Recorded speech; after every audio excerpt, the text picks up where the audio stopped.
ዛሬስ ባለንበት ዘመን ምን ያህል ወገኖች በተስፋ መቁረጥ ዓለም ውስጥ ይሆን?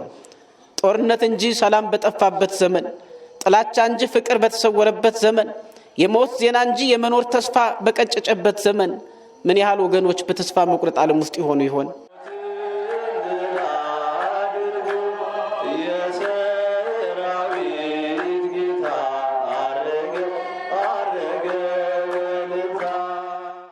አሁን መንፈስ ቅዱስ ወረደ ይባልና ሬዲማይ ሳንታራሪያ ሃሌሉያ ይባላል።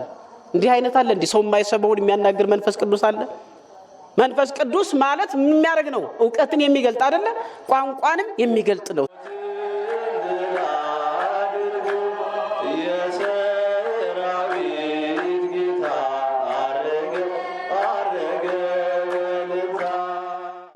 ዛሬ ዓለም ልቡናችንን በልዩ ልዩ ሁኔታ ሰርቀዋለች አይደለ? ልቡናችን ተሰርቋል። እውነት ነው። የኑሮ ውድነት አለ፣ ብዙ ነገሮች አሉ። ግን የኑሮ ውድነት 30 ጊዜ ቢሆንም ሳይበላ ያደራል አለ እንዴ? ጦሙን ያደራል። አንዱ 30 ሺህ ብር ቢበላ አንደኛው ምንም ባይኖራት ከሰል ብትሸጥ፣ እንጨት ብትሸጥ፣ ውሃ ብትሸጥ ጦሟን አድራለች? አሳድሯል? ጦም አሳድሯል? እግዚአብሔር አላሳደረም። እግዚአብሔር ስሙ ለዘላለም የከበረና የተመሰገነ ይሁን። በተስፋው የሚያሳድር አምላክ ነው።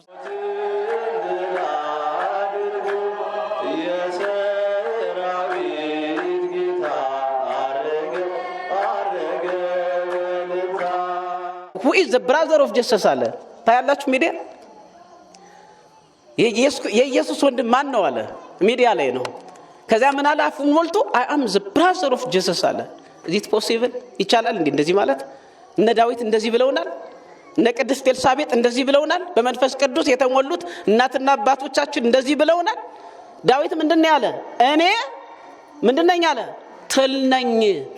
ምክንያቱም እግዚአብሔር ኃያል ነው። በኃያሉ በእግዚአብሔር ፊት ማን መቆም ይችላል? ኢሳይያስ ምንድነው ያለ? በኢሳይያስ ምዕራፍ 6 ላይ እነሆ አይቻለሁና ጠፍቻለሁኝ አለ።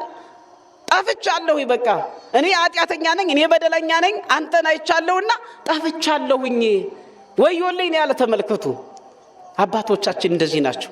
እውነተኛ አባቶች እንደዚህ ናቸው። ስለዚህ በትህትና የተሞሉት መንፈስ ቅዱስ ሲያድርብን ምን እንላለን? በትህትና እንሞላለን። ራሳችንን ዝቅ እናደርጋለን። ከፍ ማለት ያለበትን ታላቁን ልዑሉን እግዚአብሔርን ከፍ እናደርጋለን።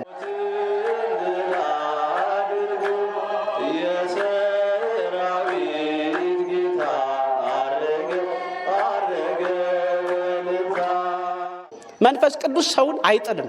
መንፈስ ቅዱስ ሰውን አያንፈራፍርም። መንፈስ ቅዱስ ሰውን ትዕቢተኛ አያደርግም። መንፈስ ቅዱስ ሰውን አያዋርድም፣ ያከብራል እንጂ። ስለዚህ መንፈስ ርኩስ የሆነው ደግሞ ከቅዱሱ መንፈስ የተለየው መንፈስ ርኩስ ደግሞ ሰዎቹን በትዕቢት ይሞላቸዋል። ሰዎቹን የሌላቸው እንዳላቸው አድርጎ ሐሰት ያናገራቸዋል።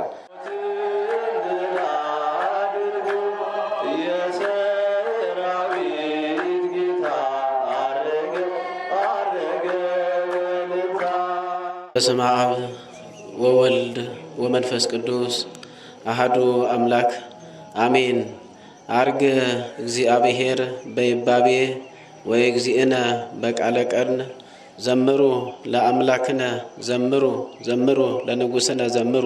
ሞትን አሸንፎ በታላቅ ኃይልና ስልጣን የተነሳ ጠላታችን ዲያብሎስን ያሰረ አዳምንና ዘሮቹን ነፃ ያወጣ እውነተኛውን ሰላም የሰጠን ሰላማችን መድኃኔ ዓለም ኢየሱስ ክርስቶስ ከባህሪ አባቱ ከአብ ከባህሪ ሕይወቱ መንፈስ ቅዱስ ጋር ስሙ ለዘላለም የከበረና የተመሰገነ ይሁን። እግዚአብሔር የተመሰገነ ይሁን። እመቤታችን ቅድስት ድንግል ማርያም የጌታችን የአምላካችን የመድኃኒታችን የኢየሱስ ክርስቶስ እናት የእኛም እናታችን የንጽህና የቅድስና መሰረት ስሟ ለዘላለም የከበረና የተመሰገነ ይሁን። የቅዱሳን ሁሉ ረድኤትና በረከት በሁላችንም ላይ ይደር። ባሰባሰበንና በጠራን እስከዚህች ዕለትም ባደረሰን በሕያው እግዚአብሔር ፍጹም ሰላምታ እንደምን ሰነበታችሁ? እንደምን አደራችሁ? እንደምን ቆያችሁ? እንኳን አደረሳችሁ። እንኳን ለበዓለ ዕርገቱ በሰላም አደረሳችሁ። እግዚአብሔርን እልል ብላችሁ አመስግኑት። አሜን። የሰራዊት ጌታ አምላካችን ልዑል እግዚአብሔር ሞትን ያሸነፈ ከሱ በቀር ሞትን ያሸነፈ ከእርሱ በቀር በስልጣኑ ወደ ሰማያት የወጣ ከእርሱ በቀር የዕዳ ደብዳቤያችንን የደመሰሰና የዲያብሎስን አሰራር ያፈረሰ የለምና ነጻነታችንን ያረጋገጠልን የነጻነት አምላክ እግዚአብሔር አምላክ ስሙ ለዘላለም የከበረና የተመሰገነ ይሁን። እግዚአብሔር አምላካችን እንደፈቀደ መጠን ዛሬ እንግዲህ የምንማማርበት ምንባብ የሚገኘው አንደኛው በሐዋርያት ሥራ ምዕራፍ 1 ቁጥር 1 እስከ 12 ላይ ይገኛል። ሁለተኛው ደግሞ የሉቃስ ወንጌል ምዕራፍ 24 ከቁጥር 45 እስከ ፍጻሜ ላይ ይገኛል። ስለዚህ አንደኛው ምንባብ አነብና ወደ ትምህርቱ እንሄዳለን። ወደ ምንባቡ ሄዳለሁኝ። የጌታችን የአምላካችን የመድኃኒታችን የኢየሱስ ክርስቶስ ቅዱስ ወንጌል ቅዱስ ሉቃስ እንደጻፈው ምዕራፍ 24 ቁጥር 45 እስከ ፍጻሜ ያለው ምንባብ እንደዚህ ይላል። በዚያን ጊዜም መጻሕፍትን ያስተውሉ ዘንድ አእምሯቸውን ከፈተላቸው፣ እንዲህም አላቸው፣ ክርስቶስ መከራ ይቀበላል፣ በሦስተኛውም ቀን ከሙታን ይነሳል፣ በስሙም ንስሐና የኃጢአት ስርየት ከኢየሩሳሌም ጀምሮ ለአሕዛብ ሁሉ ይሰበካል ተብሎ እንዲሁ ተጽፏል። እናንተም ለዚህ ነገር ምስክሮች ናችሁ። እነሆም አባቴ የሰጠውን ተስፋ እኔ እልክላችኋለሁ። እናንተ ግን ከላይ ኃይልን እስክትለብሱ ድረስ በኢየሩሳሌም ከተማ ቆዩ። እስከ ቢታንያም አወጣቸው፣ እጆቹንም አንስቶ ባረካቸው። ሲባረካቸው ከእነርሱ ተለየ፣ ወደ ሰማይም አረገ። እነርሱም ሰገዱለትና በብዙ ደስታ ወደ ኢየሩሳሌም ተመለሱ። ዘወትርም እግዚአብሔርን እያመሰገኑና እየባረኩ በመቅደስ ኖሩ ይላል። የሰራዊት ጌታ አምላካችን ልዑል እግዚአብሔር ስለ ቃሉ ስሙ ለዘላለም የከበረና የተመሰገነ ይሁን። እግዚአብሔር ስሙ ለዘላለም የከበረና የተመሰገነ ይሁን። እግዚአብሔር አምላክ እንደፈቀደ መጠን የምንቆይበት ርዕስ የሚሆነው ወናሁ እፌኑ ለክሙ ተስፋሁ ለአቡየ አንትሙሰ ጽንሑ በኢየሩሳሌም እስከትለብሱ ኃይለ እምአርያም። እነሆም አባቴ የሰጠውን ተስፋ እኔ እልክላችኋለሁ። አባቴ የሰጠውን ተስፋ እኔ እልክላችኋለሁ። እናንተ ግን ከላይ ኃይል እስክትለብሱ ድረስ በኢየሩሳሌም ከተማ ቆዩ ይላል። ስለዚህ ጥር ባለ ሁኔታ አባቴ የሰጠውን ተስፋ እልክላችኋለሁ በሚል ርዕስ ቆይታ እናደርጋለን። ሉቃስ 24 ቁጥር 49 ላይ የሚገኝ ቃል ነው። ዓላማችን እግዚአብሔር በነገረን ወይም ባስተማረን እንድንጸና በአዘዘን ቦታ በቤተ ክርስቲያን በቤተ መቅደሱ ሆነን በጾም በጸሎት በሰላምና በፍቅር ተስፋውን የምንጠብቅ ከሆነ እግዚአብሔር አምላካችን የማይቆጠርና የማይሰፈር እውነተኛ ተስፋን እንደሚሰጠን እንደሚያጎናጽፈን መረዳዳት ወይም መነጋገር ነው።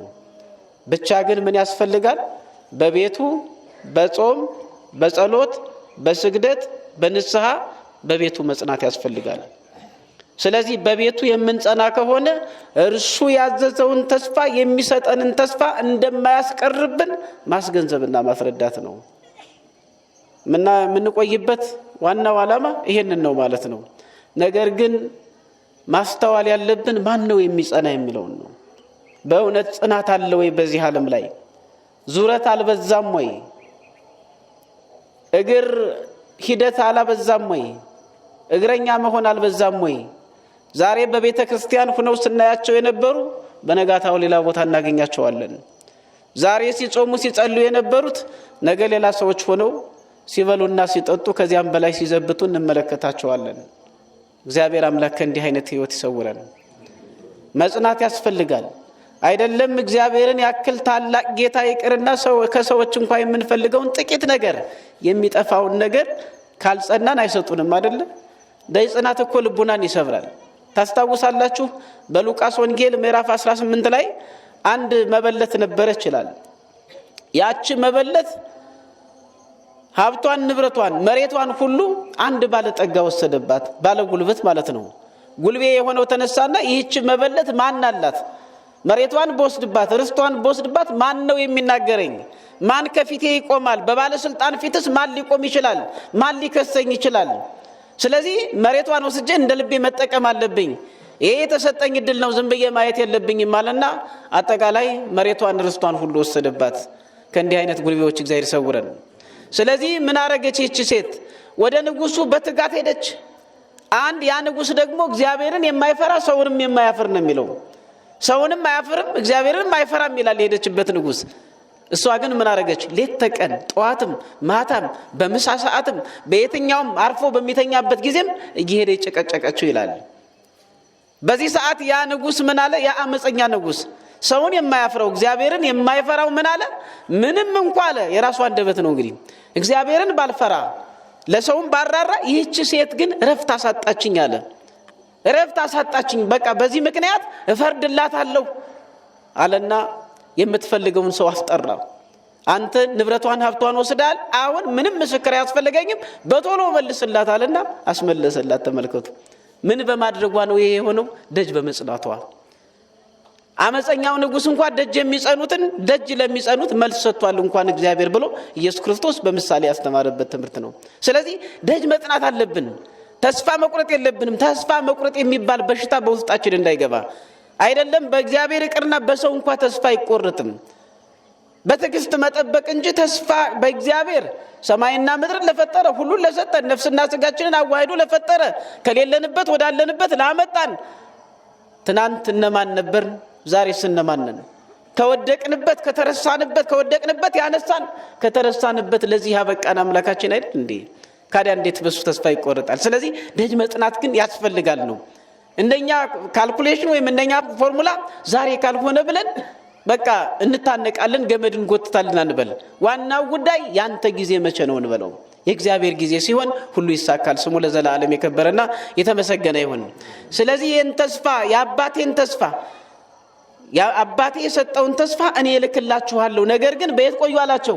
በኢየሩሳሌም ቆዩ አላቸው። ይህን ቃል የተናገረው ደግሞ ቃሉ የማይታጠፍ መድኃኔዓለም ኢየሱስ ክርስቶስ ነው። ቃሉን የተናገረው ተናግሮ ቃሉ የማይታጠፍ ተስፋ ሰጥቶ ተስፋው እውናዊ የሆነ እንጂ ሐሰተኛ ያልሆነ መድኃኔዓለም ኢየሱስ ክርስቶስ ቃል ነው። ይሄን ቃል የተናገረው የነገራቸው ደግሞ ለማን ነው? ለደቀ መዛሙርቱ። በተዘጋ ቤት ውስጥ ሆነው ተስፋ ቆርጠው ለነበሩት በተደጋጋሚ ከትንሣኤ በኋላ እየተገለጠ ተስፋ መቁረጣቸውን ያስወገደላቸው፣ መጠራጠራቸውን ያስወገደላቸው፣ እውነትን የገለጠላቸው፣ መነሳቱን በታላቅ ኃይልና ስልጣን ከሞት መነሳቱን ያሳወቃቸው ያስገነዘባቸው፣ አሁንም ወደፊት ታላቅ ተስፋን የሚሰጣቸው መድኃኔዓለም ኢየሱስ ክርስቶስ ነው ለደቀ መዛሙርቱ የተናገረው ማለት ነው። ስለዚህ ተስፋ ከእግዚአብሔር የሚገኝ ስለሆነ መጠበቅ አለብን። በዝግ ቤት ሆነው ነበር እያለቀሱ የነበሩት። ባለንበት ዘመን ብዙ ነገሮች አሉ አይደለ? ባለንበት ዘመን ምን ያህል ወገኖች በተስፋ መቁረጥ ዓለም ውስጥ ሆነው ይሆን? ባለንበት ዘመን ተስፋ መቁረጥ ከባድ ነው። ደቀ መዛሙርቱ ኢየሱስ ክርስቶስን ተስፋ አድርገው ተከተሉት። በሚሞት ተገርፎ ተሰቅሎ በሚሞትበት ሰዓት ግን ታላቅ የተስፋ መቁረጥ በሽታ ይዟቸው ነበር፣ አሟቸው ነበር። በተዘጋ ቤት ውስጥ ሆነው ይጨነቁ ነበር። ዛሬስ ባለንበት ዘመን ምን ያህል ወገኖች በተስፋ መቁረጥ ዓለም ውስጥ ይሆን? ጦርነት እንጂ ሰላም በጠፋበት ዘመን፣ ጥላቻ እንጂ ፍቅር በተሰወረበት ዘመን፣ የሞት ዜና እንጂ የመኖር ተስፋ በቀጨጨበት ዘመን ምን ያህል ወገኖች በተስፋ መቁረጥ ዓለም ውስጥ ይሆን? እግዚአብሔር ከእንዲህ አይነት ህይወት ይታደገን። ግን እግዚአብሔር እውነተኛ ተስፋ እንጂ ተስፋ የምንቆርጥበት አምላክ አይደለም። እግዚአብሔር እውነተኛ ተስፋ ነው። ሰዎቹ ተስፋ ቢሰጡ ለጊዜው ተስፋ ሰጥተው ኋላ ሊሰወሩ ይችላሉ። ግን አንዳንድ እግዚአብሔር የባረካቸው ሰዎችም አሉ። አጠቃላይ ይሄ ሃስቲ ጀነራላይዜሽን የሚባል አለ። አጠቃሉ በጅምላ መፈረጅ አይደለም። ተስፋቸው እውነተኛ ተስፋ፣ ተስፋቸው ዘላቂ ተስፋ ባይሆንም እኛም ዘላለማዊ ባንሆንም የሰጡትን ተስፋ የማያጥፉ ሰዎች አንዳንድ ደጋግ ሰዎች አሉ አይደል? እውነት እኮ አሉ። እውነት ወላጅ አልባ የሆኑ ህፃናትን አንስተው ሲያሳድጉ፣ አረጋውያንን ሲጦሩ ስንመለከት፣ የታረዘውን ሲያለብሱ፣ በጎ ነገር ሲያደርጉ ስንመለከት እጅግ በጣም ደስ የሚሉ ሰዎች፣ ለሰዎች ተስፋ የሚሆኑ ሰዎች እንመለከታለን። ባዷችንን አልቀረንም። እግዚአብሔር የተመሰገነ ይሁን። እግዚአብሔር ተስፋ ግን ምን አይነት ተስፋ ነው? እውነተኛ ተስፋ ነው። የእግዚአብሔር ተስፋ ግን ምን አይነት ተስፋ ነው? ዘላለማዊ ተስፋ ነው፣ የማይጠፋ ተስፋ ነው። እግዚአብሔርን ተስፋ ያደረገ ማንም አያፍርም። ኪያከ ተወከሉ ወይተሃፍሩ መዝሙር 24 ቁጥር 3 ላይ አቤቱ አንተን ተስፋ የሚያደርጉ አያፍሩም አለ። እግዚአብሔርን ተስፋ አድርጎ ያፈራል? ማንም አያፍርም። ኪያከ ተወከሉ አበዊነ ተወከሉ ከኒ ወአድኃንኮሙ ኀቤከ ጸርሁ ወድህኑ አባቶቻችን አንተን ታመኑ አለ። ተወከሉ ከኒ ወአድኃንኮሙ አንተን ታመኑ አንተም አዳንካቸው። ኪያከ ተወከሉ ወይተሃፍሩ አንተን ተስፋ አደረጉ አላፈሩም ይላል። እግዚአብሔርን ተስፋ አድርጎ ማን ያፍራል? ማንም ያፈረ የለም፣ ወደፊትም ማንም አያፍርም ማለት ነው። ስለዚህ አባቴ የሰጠውን ተስፋ እልክላችኋለሁ አለ። አባቴ የሰጠውን ተስፋ ምን እልላችኋለሁ? ይሰማል አይሰማም? እናቶች አባቴ የሰጠውን ተስፋ ምን እልላችኋለሁ? እልክላችኋለሁ። የመቆያ ነጥቦች የሚሆኑት የሚሰጣቸው ተስፋ ምን አይነት ነው ነው። ይሄ ተስፋ ምን አይነት ተስፋ ነው? አብሯቸውን የቆየ 3 ዓመት ከ3 ወር ከ17 ቀን ከነሱ ጋር ነበረ። የቃሉን ትምህርት የእጆቹን ተአምራት እያዩ አብረውት ቆይተዋል አይደል? አጋንንትን ሲያወጣ፣ በደረቅ ግንባር ላይን ሲፈጥር፣ ሙታንን ሲያስነሳ፣ ብዙ ስራዎችን በ5 እንጀራና በ2 ዓሣ 5000 ሕዝብ አጥግቦ 12 ቅርጫት ሲነሳ 12 መሶብ የተረፈ ሲነሳ፣ ባህሩን ማዕበሉን ነፋሳቱን ሁሉ ጸጥ ሲያደርግ አብረውት ነበሩ፣ እያዩ ነበር። ምን አይነት ተስፋ ነው? ከዓለም ለይቶ አምጥቷቸዋል። ካዲያ ምን አይነት ተስፋ ነው የሚሰጣቸው? አባቴ የሰጠውን ተስፋ ሰጣችኋለሁ አለ። ምን አይነት ልዩ ተስፋ ነው ይሄ ተስፋ?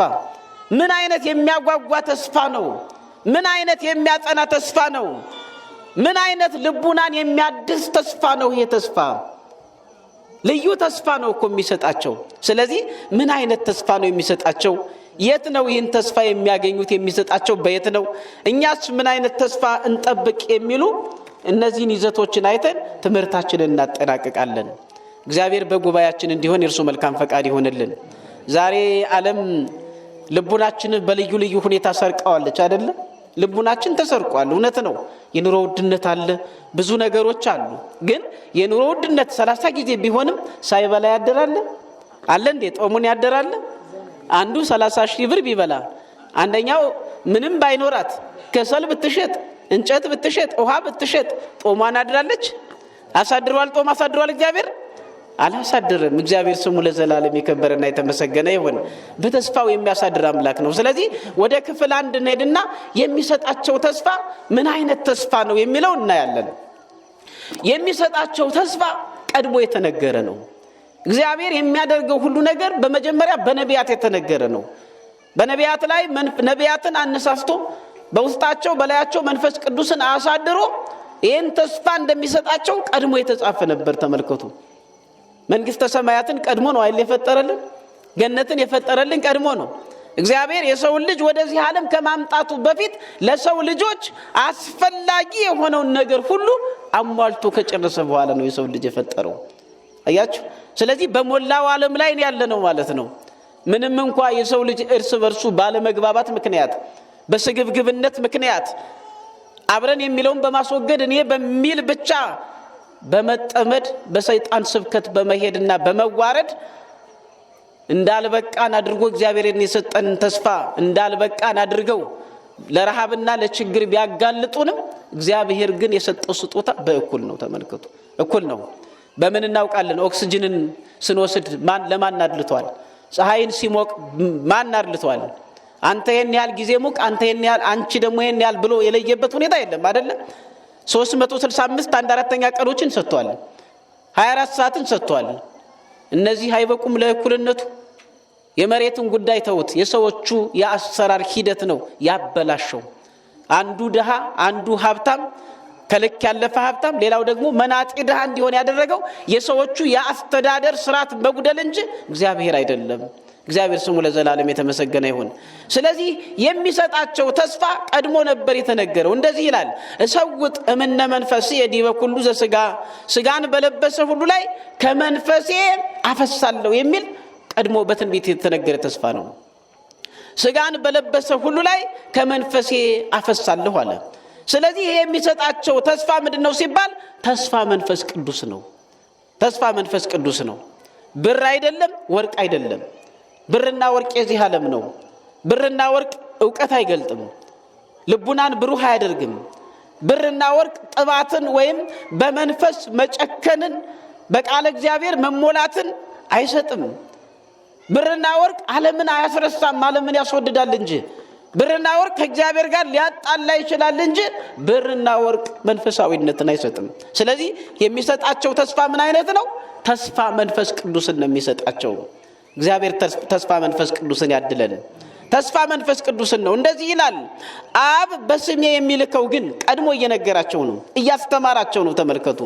አብ በስሜ የሚልከው ግን መንፈስ ቅዱስ የሆነው አጽናኝ እርሱ ሁሉን ያስተምራችኋል፣ እኔም የነገርኳችሁን ሁሉ ያሳስባችኋል። የዮሐንስ ወንጌል ምዕራፍ 14 ቁጥር 26 ላይ አብ በስሜ የሚልከው አለ ግን መንፈስ ቅዱስ የሆነው አጽናኝ እርሱ ሁሉን ያስተምራችኋል፣ እኔም የነገርኳችሁን ሁሉ ያሳስባችኋል አለ። ስለዚህ ምን አይነት ተስፋ ነው? ተስፋ መንፈስ ቅዱስ ነው የሚላክላቸው። ይሄንን በመያዝ የማይጋብዛቸው ይሄ ስጦታ ገና በትንቢት ቀድሞ የተነገረ ስጦታ ነው። ቅድም እንዳነበብኩላችሁ እሰውጥ መንፈሴ ላይ ለኩሉ ዘሥጋ፣ ስጋን በለበሰ ሁሉ ላይ ከመንፈሴ አፈሳለሁ ብሎ ቀድሞ በትንቢት የተነገረ ነው። ቀድሞ በትንቢት የተነገረውን ስጦታ ከዚህ በኋላ ደግሞ ኢየሱስ ክርስቶስ እየነገራቸው እያስረዳቸው መንፈስ ቅዱስን እሰጣችኋለሁ እያለ እየነገራቸው ነበር፣ እያስተማራቸው ነበር። ቀጥሎ ምን ይላል? ዳሩ ግን እኔ ከአብ ዘንድ የምልክላችሁ አጽናኝ እርሱም ከአብ የሚወጣ የእውነት መንፈስ በመጣ ጊዜ እርሱ ስለኔ ይመሰክርልኛል፣ እናንተ ደግሞ ከመጀመሪያ ከኔ ጋር ኖራችኋልና ትመሰክሩልኛላችሁ። ዮሐንስ 15 ቁጥር 26 እስከ ፍጻሜ ባለው ምንባብ ማለት ነው። ይህን ተስፋ መንፈስ ቅዱስ ለሐዋርያት ታዝዞላቸዋል። ለሐዋርያት ቀድሞ የተዘጋጀላቸው ነው። ለሐዋርያት ሊሰጣቸው ሊታደላቸው የታዘዘ ወይም የተሰራ ነው። ይሄ ተስፋ መንፈስ ቅዱስ ደግሞ ብዙ ስራዎችን ስለሚያሰራ ማለት ነው። ሰው መንፈስ ቅዱስ ካለበት ትዕቢተኛ አይሆንም። ሰው መንፈስ ቅዱስ ካለበት ወደ ዝሙት አይሮጥም። ሰው መንፈስ ቅዱስ ካለበት ወደ ዳንኪራ ቤት አይሄድም። ሰው መንፈስ ቅዱስ ካለበት አደብ አለው። ሰው መንፈስ ቅዱስ ካለበት ትህትና አለው። ሰው መንፈስ ቅዱስ ካለበት አንደበቱ የተሰበረ ነው፣ አንገተ ሰባራ ነው፣ በትህትና የሚመላለስ ነው። ሰው መንፈስ ቅዱስ ካለበት ሰዎቹን ከእርሱ በላይ ባልደረቦቹን ይወዳል፣ ለባልደረቦቹ ቦታ ይሰጣል። ሰው መንፈስ ቅዱስ ካለበት አይስገበገብም። ሰው መንፈስ ቅዱስ ካደረበት የያዘው ይበረክትለታል። ልጆቹ ይባረካሉ፣ ቤቱ የተባረከ ይሆናል፣ ቤቱ ምሳሌ ይሆናል። ልጆቹ በሌላው ማህበረሰብ ላይ ምን ይሆናሉ? ምሳሌዎች ይሆናሉ። መንፈስ ቅዱስ ያድር እንደዚህ ነው። መንፈስ ቅዱስ ያደረባትን ቅድስት ኤልሳቤጥን አታዩም? እነሆ የጌታ እናት ወደ እኔ ትመጪ ዘንድ እኔ ምንድነኝ ብላ በትህትና ራሷን ዝቅ ያደረገች። ዮሐንስም አሁንም የሷ ልጅ ኢየሱስ ክርስቶስን በዮርዳኖስ አጥምቀኝ ብሎ በጠየቀው ሰዓት እንዴ ባሪያ ወደ ጌታው ይሄዳል እንጂ ጌታ ወደ ባሪያው እንዴት ይመጣል? እኔ ባንተ ልጠመቅ ይገባኛል እንጂ አንተ እንዴት እኔ ልታጠምቅ ትመጣለህ? አይቻልም ብሎ ተከራከረው። ምን ስለሆነ ነው? መንፈስ ቅዱስ ስላደረበትና በትህትና ስለተሞላ ነው። ተመልከቱ፣ ያያችሁ ነው። ኤልሳቤጥ ምንድነው ያለች? ይገባኛል። ያሁን ዘመን ሰው ቢሆን ምን ይል ነበረ? ምን ይላል እንዴ? ይገባኛል ነው እንጂ አይገባኝም የሚል አለ? ይገባኛል ነበር የሚለው ያሁን ዘመን ሰው ቢሆን። ግን አክስቷ ናት አይደል? የእመቤታችን የቅድስት ድንግል ማርያም አክስቷ ናት እኮ። ኤልሳቤጥ ትልቅ ሰው ናት፣ አረጋዊት ናት። ካዲያ እሷ በሄደችበት ሰዓት ልጅ እውነትሽን ነው ይገባኛል ትል ነበር። ግን በላይዋ ላይ ማን አድሯል? ትህትና ያለባት የተመረጠች ስለሆነች መንፈስ ቅዱስ ስላደረባት የጌታዬ እናት እነሆ ወደ እኔ ትመጪ ዘንድ ወደ ባሪያሽ ትመጪ ዘንድ እኔ ምንድነኝ? አይገባኝም አለች። ዮሐንስም ደግሞ በጥምቀት ላይ የሷ ልጅ ስለሆነ መንፈስ ቅዱስም ስላደረበት እንዴት ባሪያ ወደ ጌታው ይሄዳል እንጂ ጌታ ወደ ባሪያው እንዴት ይመጣል? እኔ ባንተ ልጠመቅ ይገባኛል እንጂ እኔ አንተን እንዴት ላጠምቅ እችላለሁ? አልችልም ማለት። ተመልከቱ፣ ትህትና ያለበት ሰው እንዲህ ነው። ዳዊት ምንድን ነበር ያለ? መንፈስ ቅዱስ ያደረበት እንዲህ ነው። አንሰ እፄ ወአኮሰ ምኑን በሐበሰ ቦትውት በውስተ ሁሉ አለ። እኔ ትል ነኝ በሰዎች ዘንድም የተናኩ ነኝ አለ። አሁን ዳዊት ትል ነው። ዳዊት እኮ የእስራኤል ንጉስ ነው። የጠቢቡ የእስራኤል የጠቢቡ ህዝብ የኃያሉ ህዝብ መሪ እኮ ነበር። በቀኝ በግራው በፊት በኋላው ሰራዊት የሚያጅበው ሰው በእግዚአብሔር ፊት ግን ምንድነኝ አለ? ትል ነኝ አለ። አያችሁ፣ ሁላችንም በእግዚአብሔር ፊት ራሳችንን ማዋረድ አለብን። ትትና ያለበት ሰው እንደዚህ ነው። I am the brother of Jesus እንደሚሉት ትዕቢተኞች አይደለም። ሰምታችኋል አይደል? መቼም ማይታይ ነገር የለም አይደል? ማይታይ ነገር የለም እንዴ? who is the brother of Jesus አለ። ታያላችሁ ሚዲያ የኢየሱስ ወንድም ማን ነው አለ። ሚዲያ ላይ ነው። ከዛ ምን አለ? አፉን ሞልቶ I am the brother of Jesus አለ። is it possible? ይቻላል እንዴ እንደዚህ ማለት? እነ ዳዊት እንደዚህ ብለውናል። እነ ቅድስት ኤልሳቤጥ እንደዚህ ብለውናል። በመንፈስ ቅዱስ የተሞሉት እናትና አባቶቻችን እንደዚህ ብለውናል። ዳዊት ምንድነው ያለ? እኔ ምንድነኝ አለ? ትል ነኝ። ምክንያቱም እግዚአብሔር ኃያል ነው። በኃያሉ በእግዚአብሔር ፊት ማን መቆም ይችላል? ኢሳይያስ ምንድነው ያለ? በኢሳይያስ ምዕራፍ 6 ላይ እነሆ አይቻለሁና ጣፍቻለሁኝ አለ። ጣፍቻለሁ። በቃ እኔ ኃጢአተኛ ነኝ፣ እኔ በደለኛ ነኝ፣ አንተን አይቻለሁና ጣፍቻለሁኝ ወዮልኝ ያለ። ተመልከቱ፣ አባቶቻችን እንደዚህ ናቸው። እውነተኛ አባቶች እንደዚህ ናቸው። ስለዚህ በትህትና የተሞሉት መንፈስ ቅዱስ ሲያድርብን ምን እንላለን? በትህትና እንሞላለን። ራሳችንን ዝቅ እናደርጋለን። ከፍ ማለት ያለበትን ታላቁን ልዑሉን እግዚአብሔርን ከፍ እናደርጋለን። ለቅዱሳን ቦታ ክብር እንሰጣለን ማለት ነው። እግዚአብሔር እንዲህ አይነቱን ልቡን አይስጠን። ስለዚህ ይሄ መንፈስ ቅዱስ ቀድሞ የታዘዘ ነው። ተስፋ መንፈስ ቅዱስ ምን ያለ ነው? ቀድሞ የታዘዘ ነው። ቀድሞን የታዘዘ። ዛሬ ግን ሰዎቹ ባለማወቃቸው መንፈስ ቅዱስን ስሙን ቀይረው አይደለ? መንፈስ ቅዱስን ስሙን ቀይረው መንፈስ ቅዱስ ማለት እኮ ከኢየሱስ በኋላ የሚመጣው እኮ አጥናኝ የተባለው እገሌ ነው ብለው እንደው አይናቸውን ጭፍን አድርገው የሚከራከሩ አሉ። አላጋጠማችሁም? ማን ነው ያሉ? መሐመድ እኮ ነው ያሉ። ግርማ መንፈስ ቅዱስ ማለት ማን ነው ያሉ? መንፈስ ቅዱስ ማለት ነብዩ መሐመድ ነው አሉ። አያችሁ፣ ውሸት ምንም ያልተጻፈ አንሪትን ዶክመንት የሚባል ይሄ ነው። ስለዚህ እንዲህ አይነት ነገር ስላለ መማር ያስፈልጋል። እንዴ መሐመድ ሰው ሊያጠና ይችላል? አይምሮን ሊገልጥ ይችላል? እዚህ ይቻላል? በፍጹም በሌለ ምንድነው የሚባለው? ላም በሌለበት ኩበት ለቅማ የሚባለው። ስለዚህ ዋናው ነገር ወደ ትምህርታችን ስንመጣ መጠንቀቅ አለባችሁ። ማንበብና ማወቅ ያስፈልጋል። በእናንተ ስላለው ተስፋ ለሚጠይቋችሁ ሁሉ መልስ ለመስጠት የተዘጋጃችሁ ሁኑ። አንደኛ ጴጥሮስ ምዕራፍ 3 ቁጥር 15 ላይ መዘጋጀት ያስፈልጋል፣ ማወቅ ያስፈልጋል። አሁን እንዳልኳችሁ ነው ብትባሉ ካላነበባችሁ፣ ካልተረዳችሁ፣ ካልተማራችሁ አሁን ነው ብላችሁ ትቀበላላችሁ። አስቸጋሪ ነው። ያልተማረ ሰው መማር ያስፈልጋል። ዘመኑ የአባቶች ሃይማኖት የሚባልበት ዘመን ብቻ አይደለም። እውቀት ይጠይቃል፣ ማወቅ ይጠይቃል፣ ማመን ይጠይቃል። ስለዚህ ሁሉ ነገር ያስፈልጋል። ዛሬ በቤታችን የነበሩት ሁሉ ባለማወቅ ምክንያት መርጌታ ተብለው የነበሩት ሲክሩና ያለን ተመልከቱ። እንዴ መማር አለበት። ካልተማረ ጩኸት ብቻ አይድንም ማለት ነው። ማወቅ አለበት፣ መመራመር አለበት፣ ትርጓሜ መጻሕፍትን መማር አለበት። ስለዚህ እግዚአብሔር አምላክ መንፈስ ቅዱስን ያሳድርብን እና ይሄ መንፈስ ነው እንግዲህ ይሄንን መንፈስ እንደሚሰጣቸው በትንቢተ ኢዩኤል ላይ ቀድሞ ተነግሯል እኮ።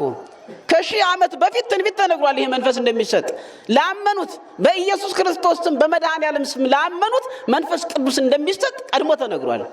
በኢየሱስ ክርስቶስም ላመኑት መንፈስ ቅዱስን እንደሚሰጣቸው፣ ጥበበኞች እንደሚያደርጋቸው፣ አዋቂዎች እንደሚያደርጋቸው፣ ለተጋድሎ የጨከኑ እንደሚያደርጋቸው እስከ ዓለም ዳርቻ ድረስ አይደለም። በሐዋርያት ሥራ ምዕራፍ 1 ላይ ሲናገሩ በእውነት የአብን ተስፋ የኢየሩሳሌምን ተስፋ አሁን ትልካለህን ብለው ሐዋርያት ጥያቄ ያቀረቡ። እውነት እላችኋለሁ መንፈስ ቅዱስን እሰጣችኋለሁ፣ መንፈስ ቅዱስን በምትለብሱበት ጊዜ ግን ከይሁዳ እስከ ሰማርያ እስከ ዓለም ዳርቻ ሁሉ ምስክሮች ትሆኑኛላችሁ፣ ትበረቷላችሁ፣ ትጨክናላችሁ፣ ሰይፍ አትፈሩም፣ ነገስታትን አትፈሩም፣ በእውነት ትመሰክራላችሁ፣ ይህን ዓለም አትወዱም፣ የዚህ ዓለም በእሉ ሀብት ብልጽግና አይገዛችሁም፣ የሚገዛችሁ የእግዚአብሔር መንፈስ ነው፣ እውነት ይገዛችኋል፣ ሰማያዊት ኢየሩሳሌምን ትናፍቃላችሁ፣ ስለዚህ ለማንም አታደሉም፣ ያኔ ሁሉን ታደርጋላችሁ ብሎ ቃል ገብቶላችኋል። ይሄን ቃል የገባላቸው ነው እንግዲህ መንፈስ ቅዱስን ዛሬም በኢየሩሳሌም ከተማ አባቴ የሰጠውን ተስፋ ሰጣችኋለሁ፣ ነገር ግን በየት ቆዩ አላቸው? በኢየሩሳሌም ቆዩ አላቸው። እና ይሄንን የሚሰጣቸው እውነተኛ መንፈስ ነው የሚሰጣቸው። እውነተኛ መንፈስ ያለበት ሰው ደግሞ ምን ይሆናል? ፍቅር አለበት ብያቸዋለሁ። ሐሰተኛ መንፈስ ያለበትሳ ምን ይሆናል የሚለውን በዚያው ነው። ሐሰተኛ መንፈስ ያለበት ራሱን ከፍ ከፍ ያደርጋል፣ ወድቆም ይንፈራገጣል አይደለ? ልክ ያቺ ማናት የሆነ ነገር አመድ ስታገኝ የምትንፈራፈር ማናት አመድ ካገኘች ተንፈራፍራምተ ማናት? አታውቋትም? ገጠር ያደገ የለም ማለት ነው። እኔ ብቻ ነኝ የገጠር ልጅ ነው? አውቃችሁ ነው ስሟን ላለመጥራት ነው። አህያ ብትሉ ምን ችግር አለበት? እሷ ናት አይደለ? ስታገኝ ትንከባለለች አይደለ? ትንከባለለች። ልክ እንደዚያ የሚያንከባልላቸው ይሄ ርኩስ መንፈስ ይባላል። ልብ በሉ። መንፈስ ቅዱስ ሰውን አይጥልም። መንፈስ ቅዱስ ሰውን አያንፈራፍርም። መንፈስ ቅዱስ ሰውን ትዕቢተኛ አያደርግም። መንፈስ ቅዱስ ሰውን አያዋርድም፣ ያከብራል እንጂ። ስለዚህ መንፈስ ርኩስ የሆነው ደግሞ ከቅዱሱ መንፈስ የተለየው መንፈስ ርኩስ ደግሞ ሰዎቹን በትዕቢት ይሞላቸዋል። ሰዎቹን የሌላቸው እንዳላቸው አድርጎ ሐሰት ያናግራቸዋል። ሐሰተኛው መንፈስ ሐሰትን ያናግራል፣ በትዕቢት ይሞላል፣ የሌለ ተስፋ ይሰጣል። የማይጨበት ተስፋውም ምድራዊ ነው እና ቡክሽ ይባረካል እየተባለ የሚሆነው ነገር። ስለዚህ ይሄ ሐሰተኛ መንፈስ ነው፣ ማወቅ ያስፈልጋል። እውነተኛ መንፈስ ግን ምን ይሰራል ከተባለ፣ አንደኛ እውነተኛ መንፈስ ድንቁርናን ያርቃል፣ በእውቀት ይሞላል፣ ጥበብን ያጎናጽፋል። የሐዋርያት ሥራ ምዕራፍ 2 ላይ ገብታችሁ ማየት ትችላላችሁ። ምናልባትም ሳምንት የጰራቅሊጦስ ርዕስ በሰፊው እንማረዋለን። ስለዚህ መንፈስ ቅዱስ እውነተኛው መንፈስ ቅዱስ ምን ያደርጋል? ድንቁርናን ያስወግዳል፣ በእውቀት ይሞላል፣ ጥበብን ያጎናጽፋል፣ በትሕትናን እንድንላበስ ያደርጋል፣ ሰማያዊት ኢየሩሳሌም እንድናስብ ያደርገናል። ሁለተኛ ፍርሃትን ያርቃል፣ ለተጋድሎ ጨካኝ ያደርጋል። ለተጋድሎ ሲባል እርስ በርስ እንድንገዳደል አይደለም። ተጋድሎን የምናውቀው በዚህ ነው አይደለ? እርስ በርስ በመገዳደል በመደማማት አንዱ አሳዳጅ ሌላው ተሰዳጅ፣ አንዱ ገዳይ ሌላው ሟች በመሆን እናውቀዋለን። አንዱ አፈናቃይ ሌላው ተፈናቃይ በመሆን እናውቀዋለን። ባለማዊ ስራው ይሄ አይደለም ተጋድሎ ማለት። ተጋድሎ ማለት ስለ እውነት መጋደል ነው። ተጋድሎ ማለት ስለ ወገን መጋደል ነው። ለቤተ ክርስቲያን መቆም ነው። በሃይማኖቱ መጽናት ነው። በአሕዛብ ነገስታት ፊት ወየነግር ስማከ በቅድመ ነገስት ወኢይታፈር፣ በነገስታት ፊት ስላንተ እመሰክራለሁ ማንንም አልፈራም ብሎ ዳዊት እንደተናገረው በነገስታት ፊት ልክ እንደ ቅዱስ ዮሐንስ መምህር ወመገስጽ ሆኖ ማስተማር ነው። ቅዱስ ዮሐንስ ማንንም ሳይፈራ እነ ሄሮድስን ሳይፈራ እንደ ኤልያስ በነ ኤልዛቤል ፊት በነ አካብ ፊት ቆሞ እውነትን እንደተናገረ እግዚአብሔር ብቻ አምላክ እንደሆነ እርሱን እንዲያመልኩት እንደመሰከረ ዮሐንስም በነ ሄሮድስ ፊት ቆሞ ሄሮድስ የተካውን በእሲተ እሁከ ፊልጶስ፣ ሄሮድስ ሆይ የወንድምን የፊልጶስን ሚስት ልታገባ አይገባም፣ ልትቀማው አይገባም፣ አንተ በደለኛ ነህ፣ እግዚአብሔር ይገስጽሃል ብሎ ንጉሱን ገሰጸው። ተመልከቱ። ስለዚህ መንፈስ ቅዱስ ያለበት ሰው ማንንም አይፈራም። እውነትን የመናገር ጥባት ጭካኔን ያለበት እውነትን መናገር አለበት። መንፈስ ቅዱስ ያደረበት ሰው ማንንም አይፈራም። ድሃውንም ስለ ድሃነቱ አያፍረውም። ስለ ሀብታምንም በሀብታምነቱ፣ ንጉስንም በንጉስነቱ አይፈራውም። ሁሉንም ኃጢአተኛ ከሆነ በእኩል ይናገረዋል፣ ጻድቅ ከሆነ በአግባቡ እንዲመላለስ ያስተምረዋል ማለት ነው። ስለዚህ መንፈስ ቅዱስ የመንፈስ ቅዱስ ስራ ይሄ ነው እና መንፈስ ቅዱስ የሚያሳድርባቸው መንፈስ ይህን አይነት መንፈስ ነው የሚያሳድርባቸው። ፍርሃትን የሚያስወግድላቸው፣ በአሕዛብ ነገስታት ፊት ቆመው የሚመሰክሩበትን አቅም የሚሰጣቸው መንፈስ ቅዱስ ነው። ስለ እውቀት ደግሞ የሐዋርያት ሥራ ምዕራፍ 2 ተመልከቱ። ለሳምንት ብዬም አልተውም፣ ትንሽ ብሞካክረው ደስ ይለኛል። አሁን መንፈስ ቅዱስ ወረደ ይባልና ሬዲማይ ሳንታራሪያ ሃሌሉያ ይባላል። እንዲህ አይነት አለ እንዴ? ሰው የማይሰበውን የሚያናግር መንፈስ ቅዱስ አለ? መንፈስ ቅዱስ ማለት ምን የሚያደርግ ነው? እውቀትን የሚገልጥ አይደለ? ቋንቋንም የሚገልጥ ነው። ተመልከቱ። ለምሳሌ አንድ ሰው ከዚህ ተነስቶ ወደ አሜሪካ ወይም እስያ ቢሄድ፣ በአውሮፓ ውስጥ ቢሄድም እዚያ ያሉትን የነሱን ቋንቋ ጀርመንኛ ላይችል ይችላል አይደለ? ወይም በአረብ ሀገር አረቢክ ላንድ ላይ ቢገባ ወደ አረብ ሀገር ቢሄድ አረብኛ አይችልም አይደለ? ስለዚህ መንፈስ ቅዱስ ወረደለት ማለት የማያውቀውን አረብኛ ቋንቋ እንዲናገር ማስቻል ነው። መንፈስ ቅዱስ ሲወርድ የማያውቀውን ጀርመንኛ እንዲናገር ማስቻል ነው። ዕብራይስጥኛ፣ ጽርኛ፣ ግሪክኛ ወይም ደግሞ እኛ ላይ ስንገባ ኦሮምኛ፣ የትኛውንም ቋንቋ በየትኛውም ቋንቋ ተናግሮ ሰዎችን ማስረዳት የሚችል ነው። ልብ በሉ። መንፈስ ቅዱስ ማለት እውቀትን ይሰጣል ማለት ሰዎች በየራሳቸው ቋንቋ ሲነገራቸው ይገባቸዋል። በቅርብ ነው። በቋንቋ ሲነገር ሰው በቀላሉ ይገባዋል ማለት ነው።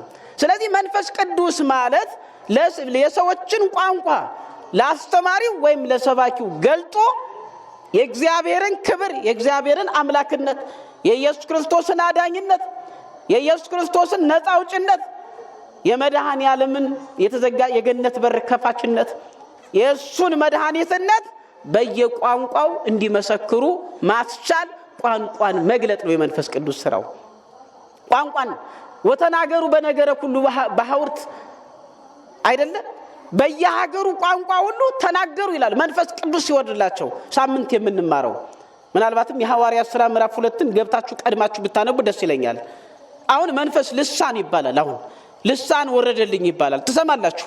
ከሰው ጋር እኮ ነው ያለን፣ ጫካ ውስጥ አይደለም ማለት ልሳን ወረደ ይባላል። በልሳን ይናገራል ይባላል። ምን ማለት ነው ልሳን?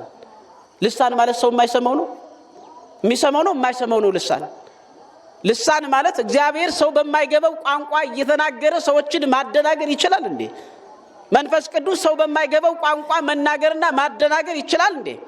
መንፈስ ቅዱስ ሰው የማይገባውን ቋንቋ ገልጦልኛል በማለት የታላቅነት ምልክት እንዲሆን ያደርጋል እንዴ? በፍጹም አያደርግም። መንፈስ ቅዱስ ቀለል ባለ ሁኔታ እንዲገባን በየቋንቋችን ነው እንድንማር የሚያደርገው። ግን ዛሬ የምንሰማው ልሳን ወረደልኝ ይልና ሬዲ ማይ ሳንታራሪያ ሃሌሉያ ይላል። ይሄ ታላቅነትና የምሁርነት መገለጫ አድርገውታል፣ ወይም የቅድስና መገለጫ አድርገውታል። ምን እንዳልኩ ሰምታችሁኛል? አሁን ሰምታችኋል? ይሰማል አይደለ? ካዲያ ሰምታችሁኛል? ሬዲ ማይ ሳንታራሪያ አልኩ። ዋት ዳዝ ዲስ ሚን? ምን ማለት ነው? ሰምታችኋል? እንደው እግዚአብሔር ይባርካችሁን ያልኩኝ ይርገማችሁን ያልኩኝ እኔም አላውቀውም። እሺ ምን እንዳልኩ አላውቀውም። ስለዚህ እንዲህ አይነት መንፈስ ቅዱስ አለ። መንፈስ ቅዱስ እንዲህ አይነት ቋንቋ ይሰጣል፣ ወይም ሰው የማይገባው ነገር ቋንቋ ይባላል።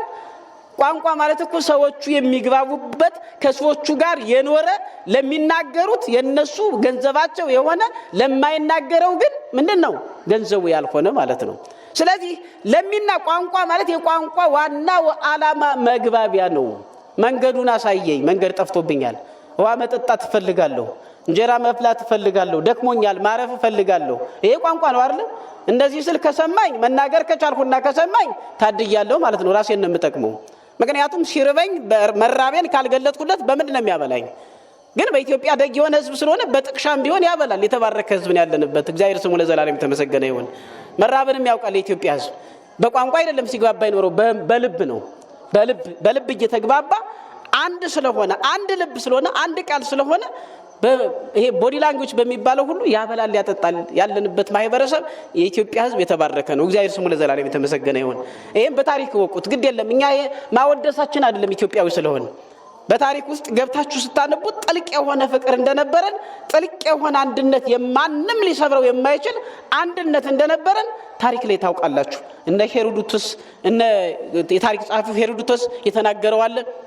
እንደዚሁም ደግሞ የግሪኩ ባለቅኔ አይደለ የተናገሩት ብዙዎቹ ባለቅኔዎች፣ ብዙዎቹ የግሪክ ምሁራን ከውጭ የመጡ ሁሉ የታሪክ ምሁራን ስለ ኢትዮጵያ ህዝብ ደግነት ተናግረዋል። በዚህ እንድንጸና ነው የሚያስፈልገው። አሁን ትንሽ የሚፈታተንን ነገር አለ ማለት ነው። ስለዚህ ቋንቋ ባይገባንም ያበላል፣ ያጠጣል። መብላት እንደሚያስፈልገው፣ መጠጣት እንደሚያስፈልገው፣ መልበስ እንደሚያስፈልገው አውቆ የሚያበላ የሚያጠጣ ህዝብ ነው ያለው። ወደ ሌላ ቦታ ብንሄድ ግን ካልተናገረ ማንም አይሰጠውም።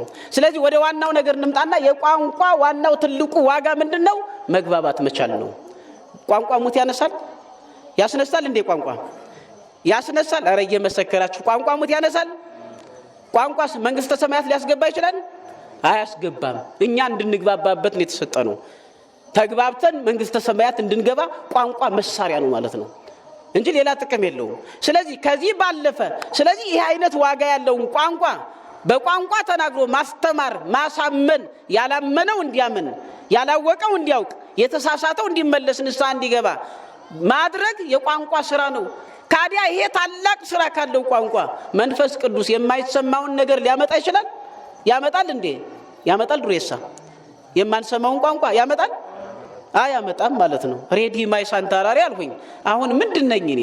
የተናገርኩትንም አላውቀውም፣ እናንተ ምን እንዳላችሁ አታውቁም። እርግማን ይሁን ምርቃን ይሁን አታውቁትም። ስለዚህ ሳንግባባ ልክ በዚህ በማንግባባበት ብቀጥል አብራችሁ ትቀመጣላችሁ? እባክህን ከዚህ ከመድረክ አስወግደው። ደግሞ ዛሬ ምን ይዞ ነው የመጣ? ምን እያለ ነው የምትሉ አይደለ? 5 ደቂቃ ማትታገሱም። ለምን? መስማት ካልቻላችሁ እንዴት ትታገሳላችሁ? መልእክቱ መስማት ካልቻለ ሰው እንዴት ይታገሳል? ስለዚህ ጠቅለል ስናደርገው በማይሰማ ነገር እየተናገሩ ልሳን ነው ይላሉ።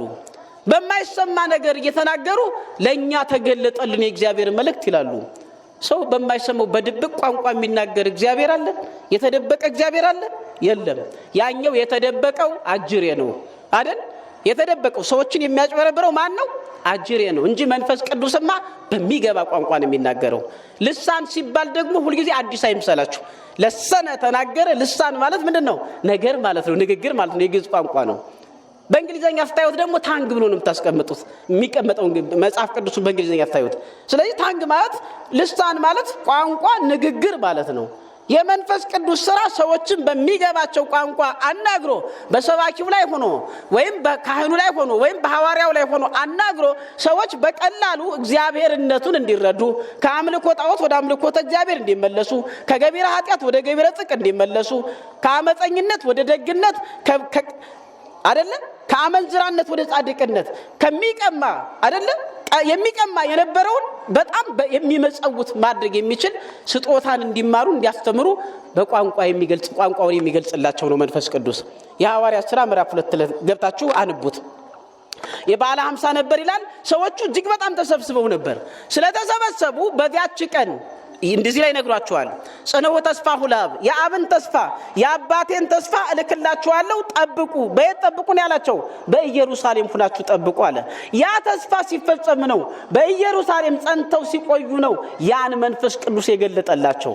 ከዚህ በኋላ ቅዱስ ጴጥሮስ ፈርቶ አላውቀውም ያለውን ጌታውን ሰውዬ አምላኩን ሰውየውን የምትሉትን አላውቀውም ብሎ ፈርቶ ክዶት የነበረውን በዚያ ያ መንፈስ ቅዱስ ከወረደ በኋላ ግን ሰይፍ ሁሉ ሲመጣ አምላኬ ነው መድኃኒቴ ነው በእርሱ መኑ እያለ በአንድ ቀን 3000 ነፍሳትን አስተምሮ የመለሰ ሰው ለመመለስ ችሏል። በየቋንቋው ማለት ነው። ጳርቴ፣ ሜድ፣ ኢላሜጤ የሚባሉ ቋንቋዎችን ከይሁዳ፣ ከቀጰዶቅያ፣ ከኤስያ፣ ከሮሜ የመጡትን አይሁድ በየቋንቋቸው በማስተማር የእግዚአብሔር ልጆች የኢየሱስ ክርስቶስ ሰራዊት አድርጓቸዋል። እግዚአብሔር ስሙ ለዘላለም የተመሰገነ ይሁን። ስለዚህ መንፈስ ቅዱስ ማለት እውነተኛ የሚሰጣቸው ተስፋ ምን አይነት ተስፋ ነው? ተስፋ መንፈስ ቅዱስ ነው። ተስፋ መንፈስ ቅዱስ ረሃብ ባለበት ያጠግባል። ተስፋ መንፈስ ቅዱስ ጦርነት ባለበት ሰላምን ያጎናጽፋል። ተስፋ መንፈስ ቅዱስ ጭንቀትን ያስወግዳል። እውነተኛ ሰዎች እንድንሆን ሰማያዊት ኢየሩሳሌምን እንድናስብ ከዚህ ዓለም እንድንወጣ ያስችላል ማለት ነው። የተስፋው መገኛ የት ነው ያላቸው?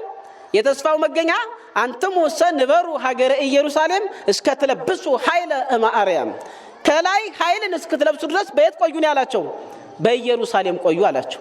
ታስታውሳላችሁ እነዚያ ሁለቱ የኤማሁስ ሰዎች ወደ ኤማሁስ ሲገሰግሱ የነበሩት ኢየሩሳሌም አስጠልታቸው ይወዷት የነበረች ኢየሩሳሌም እውነተኛውን መሲሁን አዳኙን ኢየሱስ ክርስቶስን ደብድበው ገርፈው ደሙን አፍሰው በቀራንዮ ሰቅለውት በሞተና በተቀበረ ሰዓት ሉቃስና ቀለዮጳ የሚሏቸው ወይም ሉቃስና ኒቆዲሞስ የሚሏቸው ሁለቱ ሰዎች ኢየሩሳሌምን ጥለዋት በጣም በተሰበረ ልብ እያዘኑ ወደ ኤማሁስ ይሄዱ ነበር። በዚህ ሰዓት ግን ያወሩት የነበረው ነገረ መስቀሉን ነበር። እውነተኛውን ሰው ጻድቁን ሰው ምንም ያላደረገውን ዕውራንን አይን ለሌላቸው አይን የሰጠውን በደረቅ ግንባር ላይ አይን የፈጠረውን ሙታንን ያስነሳውን ህሙማንን የሚወደውን የሚደግፈውን ምንም ኃጢአትና በደል የሌለበትን ሰው ደበደቡት፣ ገረፉት፣ ሰቀሉት። ካህናቶቻችን አይሁድ ይሄን አደረጉ፣ ባለስልጣኖቻችን ይሄን አደረጉ። ካዲያ ኢየሩሳሌም ናት ብለው ትተዋት ሄደው ነበር አይደል? ታስታውሳላችሁ? ሰው ተስፋ ሲቆርጥ አገሩን ትቶ ይሄዳል አይደል? ልክ እንደዚያ ተስፋ ቆርጠው ነበር። ወደ ኤማሁስ ሊደርሱ ሲል ግን ኢየሱስ ክርስቶስ በሰው አምሳል ተገለጠላቸውና አስተምሮ ሁሉን ነገር አስረድቶ በመጨረሻም ህብስቱን ባርኮ አብልቶ አጠጥቶ አይምሯቸው እንዲመለስ ውስጣዊ አይኖቻቸው እንዲከፈቱ እንዲያዩ አድርጎ ወደ ኢየሩሳሌም መለሳቸው። ለምን መለሳቸው? ይሄ እውነተኛ ተስፋ እንዳያልፋቸው። ተመልከቱ። ብንጠፋም እንኳን መድኃኔዓለም አይተወንም፣ ለተስፋ ያበቃናል፣ ተስፋችንን አያሳጣንም። ብቻ ግን ስለሱ እናውራ፣ ስለሱ በጎነት ስላደረገልን ስራ እንነጋገር፣ ነገረ መስቀሉን እናስብ፣ ሰላማዊዎች እንሆን፣ ፍቅርን እናስብ፣ አንድነትን እናስብ፣ ለባልንጀሮቻችን ቅኖች እንሁን፣ ደግ ነገር እንስራ፣ እጃችን በቻለው መጠን እንስጥ፣ ልቡናችን ባሰበው መጠን በጎ ነገር እናርግ። ህሊናችን አይውቀሰን። ትልቁ ዳኛ ህሊና አለ አጠገባችን የሚወቅሰን። ስንሰርቅ ሌባ ነህ እያለ እንቅልፍ የሚነሳን፣ የሆነ ነገር ስናደርግ የሚደበድበን፣ ሌሊት እረፍት የሚያሳጣን ህሊና የሚባል ዳኛ አለ። እስኪ እሱን ዳኛ ጆሮ ሰጥተን እናዳምጥ። መለሳቸው ባጭሩ ይሄ ተስፋ እንዳያልፋቸው፣ እውነተኛውን ተስፋ እንዲቀበሉ ከኤማሁስ ወዴት መለሳቸው? ወደ ስደት እየሄዱ እያለ ከስደት መልሶ ወደ ኢየሩሳሌም አደረሳቸው ማለት ነው። ምክንያቱ ምንድነው? እውነተኛው ተስፋ የሚሰጠው በኢየሩሳሌም ስለሆነ። ዛሬ እውነተኛ ተስፋ የኛ ተስፋ ምንድነው? ተስፋችን ምንድነው? የኛ ማነው ተስፋችን? ማነው ተስፋችን? ድምጻችሁን ከፍ አድርጉ። ማነው ተስፋችን? እግዚአብሔር ነው። ወይዘኒ ማኑ ተስፋ ያኮኑ እግዚአብሔር። ዛሬ ተስፋ የማን ነው? እግዚአብሔር አይደለምን አለ ዳዊት መዝሙር 38 ቁጥር 7 ላይ። ዛሬ ተስፋ የማን ነው አለ። የትናንትናም የዛሬም የነገም የሁልጊዜም የህይወታችን እውነተኛ ተስፋ ማን ነው? እሱ ማን ነው? እግዚአብሔር ነው። ታዲያ ከሱስ ምን አይነት ተስፋ እንጠብቃለን? ከእግዚአብሔር የምንጠብቀው ተስፋ ምን አይነት ነው? ምናልባትም ምድራዊ ሊሆን ይችላል የምናስበው አይደለም። በምድር ስንኖር በምድርም የሚያስፈልጉን ብዙ ነገሮች አሉ። እነዚያ ነገሮች ግን የሚያልፉ ስለሆኑ ብዙም ባንጨነቅባቸው። አባቶቻችን ገዳማውያን እናቶቻችን እንመልከታቸው። በዓለም ላይ መኖር ይችሉ ነበር አይደለም። እንደ ምሳሌ እስኪ ማን እናንሳት? ቅድስት አርሴማን እናንሳት አይደለም።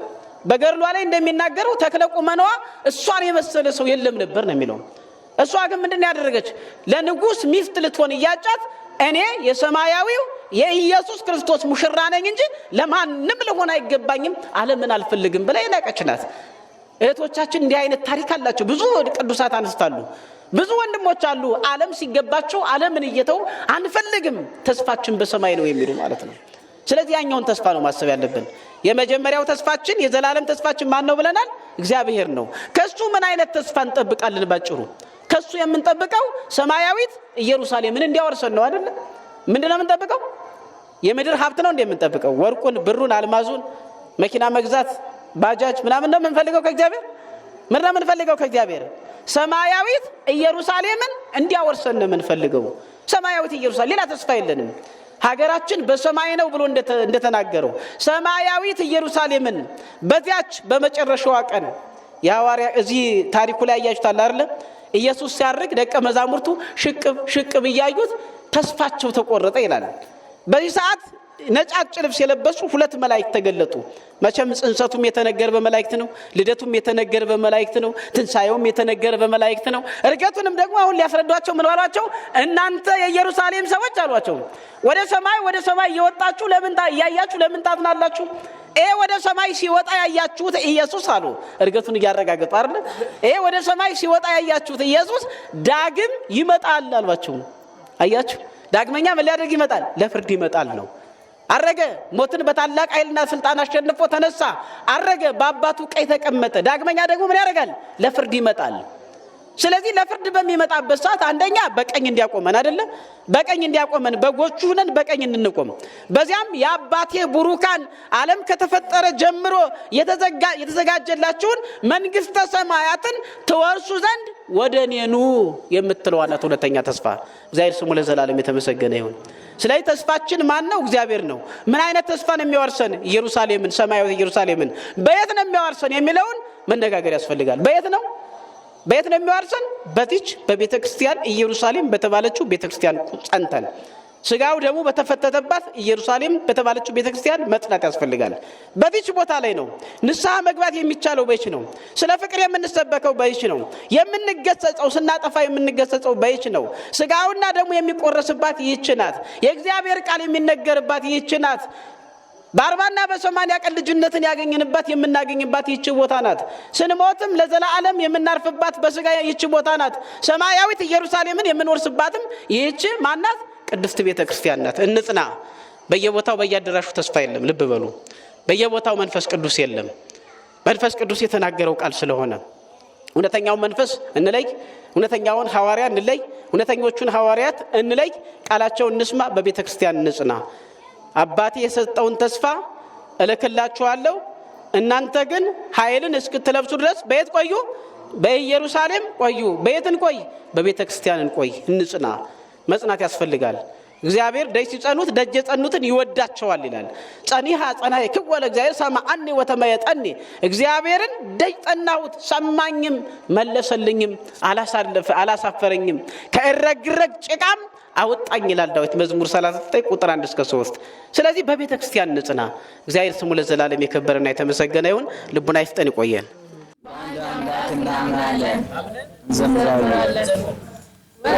ወምድረኒ ትገብ ፋሲካ ወምድረኒ ትገብ ፋሲካ ተሐጺባ በደመ ክርስቶስ ተሐጺባ በደመ ክርስቶስ